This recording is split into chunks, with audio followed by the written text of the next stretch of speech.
like they're getting into something. They're going into something blind, so they don't know what they're getting or what they have to deal with. And so it's like I don't know. I guess that's something that's important to talk about, like your past, so that you know, like, hold up.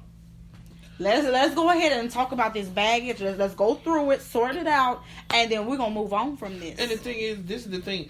If you're honest from jump, when it comes down to these relationships and getting to know people, you're actually giving this person the opportunity to be like, look, yo, I think you got a little too much going on. You got a little too much baggage going on with you right now, and it's more than what I can handle. I think we just need to, step off. We need to be friends until you and if you really like this person, until you figure out what you want to do with you. Until it's you're not healed. fair to that other person to have to deal with that type of stuff. That's not fair. It's not fair. And that's one of the things where I've encountered that, and it seems like, and I always feel like I encounter broken ass women that my baby daddy decided he wanted to leave me for another bitch, and I caught him in the bed with another female, and he used to beat the shit out of me. Like, why the fuck do I attract these broken ass women? Yeah. And then the thing is, you sit back and you think about like what the hell you've gone through in your life, and it's like you can be a testimony to these people. Yeah.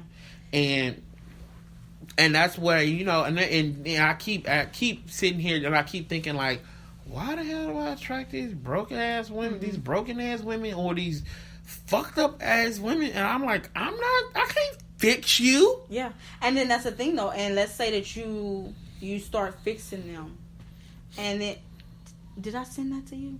What? That thing. Oh my God. Where he's like, I had a dream. And he was like, you know what I'm talking about? I think I know what you're talking about. Yes. But you know what I'm saying? Like, you'll try to fix a person, and either they'll become so attached to you, or it'll be the opposite, and they'll push away from you. Because sometimes you get in a relationship and the person didn't ask to be fixed. They're perfectly fine with the way that they are. And so, but you see their potential, so you're trying to fix them, and that's not even what they wanted. And then the thing is, a lot of times you see where a person actually fixes a person, they get them where they need to be, and they fucking leave you. They leave. I'm like, I did all this work.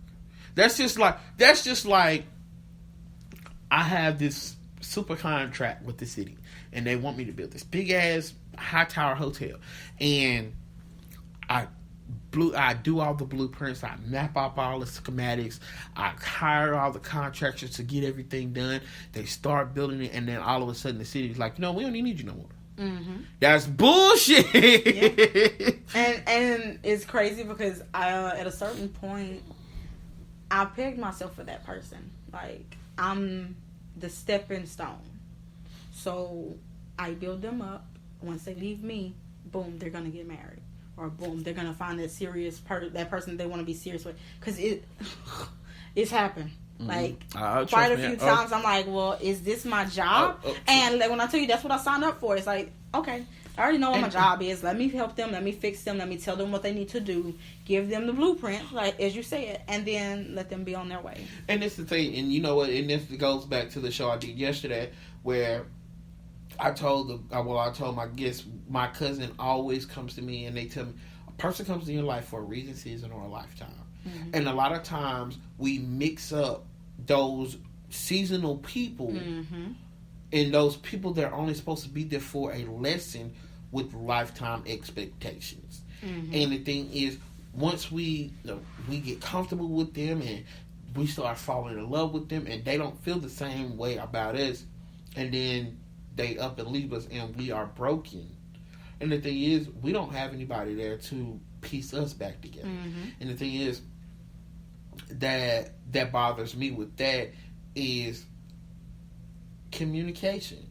You guys didn't communicate enough to where, or you guys didn't have the understanding to where, I didn't want a relationship. I just needed a person to be there for me. I just needed somebody to listen and vent.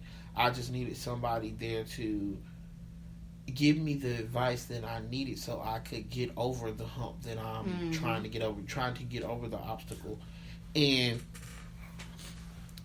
the thing is, a lot of times, and myself included, it's not the other person that hurt us. We end up hurting ourselves because like, your expectations they are set way too high in the beginning anyway. Mm-hmm. Oh, well, this is the one. You go in automatically. Oh, this is the one. So and they are so nice and they are so mm-hmm. caring and nurturing. I can see my suspicion. And sometimes I think it really is when you know that you got your stuff together. You bringing, like they say, you're bringing everything that you're supposed to bring to the table. You're bringing it all. You're the whole package. And yet this other person, they don't even want the whole package. Mm-hmm. So and I guess that's where that's where that miscommunication at. They don't want that. You might just be something that's convenient at the time. You're helping them with something that they need in their life. Mm-hmm. And maybe they're helping you with something, and that's why I've been like, okay, with some of my relationships, I'm like, you know what, I got to find the positive in something, right? And like sometimes it's like, okay, you know what, I know that I no longer want this, I no longer want that. This is something that I'm not going to put up with, right. And so my biggest thing is learning to establish boundaries, right? Because if you don't have boundaries, you're opening the floor up for anyone to just come in and disrespect you, to just do what they want. Right. Because if you don't have boundaries, it's like, how are you letting this person know that you respect yourself and you love yourself? Right. And I think, and I'm going to be honest with you, I think when it comes down to a lot of men, and I've said it too many times because I used to do it myself. When you first meet a person and and the thing is, we're in this social media era now, and majority of the time we're meeting people off Facebook and mm-hmm. tagged and Twitter and all this other shit. And the first thing, you get the, hey, how you doing? And, oh, beautiful, this, that, and the third. And number one thing a lot of guys ask are, what are you looking for? Mm-hmm. And a woman will sit here and describe her ideal man to the fucking T to this guy and expect him not to mimic exactly what she told him that she wants. And then 6 months to a year down the road, he ain't shit like what she described. He put on a whole facade. He put on a mask to get you where he needed you mm-hmm. to be. And now you are another notch in this man's belt. Stop mm-hmm. telling these men and these women what you want in these women. Let them show you that's what you want. Yeah, and I feel bad because I know it's not the thing to do. I set out landmines. Like, I do little tests and everything. Like, if they respond this way, okay, I know where their head is. If they do this a certain way, then I know they don't even care. Like, and you shouldn't have to do all of that, but you have people that are not upfront. No. And so I'm for it. I got it. See, and it's just the thing. When it comes down to women, and guys, y'all can be mad at me for this or whatever the case may be, because I'm telling every damn thing today. You honestly, if this guy has his mother in his life, you will know so much about how much a guy will respect you and cherish you and how he's going to treat you by the way that he mm-hmm. treats his mom. Mm-hmm. If he respects his mom, if he treats his mom like she is the queen of fucking Sheba, for you, that is exactly what you are looking forward to. But if he don't have no type of respect for his mom, he cusses around his damn mm-hmm. mom. He doesn't give a shit what the hell goes on with his mom. If his mom is calling and she needs something and he's like, Mom, I ain't got this and I can't do shit for you, this, that, and the third. He don't give a shit about her. Mm-hmm. What makes you think he gonna give a shit about you? I don't care if his mom was the biggest crack whore in the damn city. He's still going to love his mom. Mm-hmm.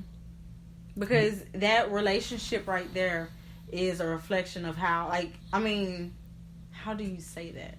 That's the first relationship. Just like with a girl and her dad.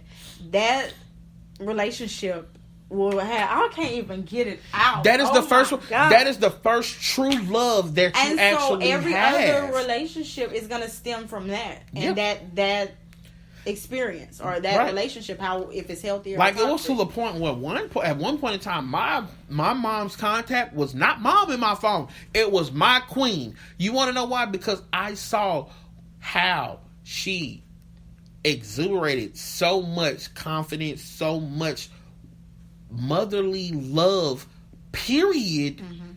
And that's what I wanted. I wanted a woman like my mom. Mm-hmm. I wanted somebody to show me the love and the nurturing and just all around, just caring and loving person that she was. Because my mom would give a person the shirt off of her damn back if that's what it took. So, if that's the case, do you kind of like, hey, let's go meet my mama? Do you try to get the seal of approval from her then? Or no? I do. And I'm going to be honest with you. And the thing is, you know what? That doesn't make me a mama's boy. That just makes me want to, hey, my mom is the queen of my life, and if she approves of you, that means she is willing to take that step aside and let you be, and let you be the woman in my life now, and let you be the person that's going to take care of me. And she's letting go of those reins. She's passing that torch on to you. Mm-hmm. Hey, you got my baby boy now. So I'm expecting for you to do X, Y, and Z to make sure that he's straight. I'm no longer going to be here for him to do that. That's your job now. Mm-hmm. And the thing is, I expect for the same thing when it comes down to whoever I decide to be with, for whoever the male figure is in her life, to do the same exact thing. Mm-hmm. But I got a whole bunch of them. And the thing is, like I said, but you know what? When it comes down to that, you have a lot of men, and I'm just gonna be honest, you have a lot of men that don't want to let go of those reins. They still, oh, she's my baby girl. This, that, and that might be your baby girl, but at the end of the day, she can't be attached to your hip all of the time now. She's grown. Let her grow up and be who she is going to be. Let him take care of her. If you instilled in her what she's supposed to have in her and what she's supposed to be looking for in a man, and you showed her the best example that a man is supposed to do. He's supposed to open doors. He's supposed to pump gas. He's supposed to be that male figure. He's supposed to be that provider, that protector. He's supposed to be that leader. If you showed her that, if you gave her those examples, you should trust it. You should trust enough in your teachings that she's going to go out here and look for that. Exactly. Yes. But you don't have too many that do that, because the thing is, a lot of these men out here, they show that, oh, well, I'm gonna fuck this bitch and I'm gonna fuck that bitch. This, that. They're not the men that they want their daughter to date. And see, I was gonna say, say it. A lot of times we only teach what we know. So sometimes we aren't equipped with the right tools. I'm going to leave it at that. I'm not going to even go into detail with that. But I'm going to leave it at that. Okay. So, we are going to end this show. Guys, this was a great show. Keisha, thank you so much for coming out. And I'm most definitely going to get you back on the show again. Okay. That is a given, because it seems like we have so much dialogue and so much fun when you come in today. This is a fun show. So, guys, with that being said, tonight was the finale for my single mothers and exposing our kids to way too much too soon. On Wednesday, I will be back with you with the same topic, but guess what? I'm going to be with the dads. I am talking to the men that take the time to be in their kids' life and actually show those examples. Follow me on Facebook, Twitter, and Instagram. Follow me on all the social media platforms. Follow me on all the podcast platforms. That's my time. That's my show. You guys have a great week. And then remember, if it ain't real, it ain't no scripted. I'll see y'all later. Peace.